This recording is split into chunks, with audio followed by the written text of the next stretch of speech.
বাড়িতে একবার হলেও এই সহজ পদ্ধতিতে আপনারা চাইলে এঁচোড় বিরিয়ানি এই রেসিপিটা তৈরি করে খেয়ে দেখতে পারবেন। খেতে অসাধারণ লাগে।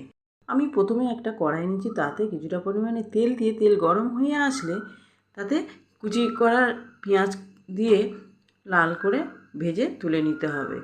তারপর ওই তেলেতে বড় করে কেটে রাখা আলু দিয়ে একটু হলুদ আর লবণ দিয়ে হালকা লাল করে ভেজে তুলে নিতে হবে।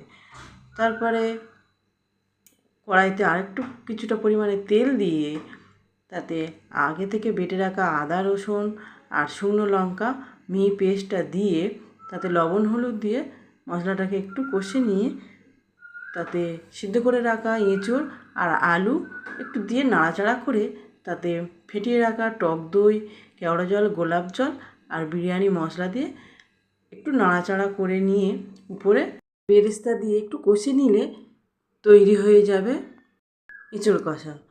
তারপরে ভাতটা 70% মতন তৈরি করে নিয়েছি। তারপর হাঁড়িতে একে একে আলু, ভাত, লবণ ছড়িয়ে লেয়ার করে নিয়ে উপরে আবার কিছুটা এঁচোড়ের গ্রেভি দিয়ে আবারও ভাত দিয়ে তাতে বেরেস্তা ছড়িয়ে বিরিয়ানি মশলা আর সিদ্ধ ডিম থেকে দুধে ভেজানো ফুড কালার, কেওড়া জল, গোলাপ জল আর একটু মিঠা আতর দিয়ে দুধটাকে ফেটিয়ে ওই বিরিয়ানির উপর ছড়িয়ে ঢেকে রেখে 10 মিনিট মতন সময় রাখলে তৈরি হয়ে যাবে এঁচোড় বিরিয়ানি।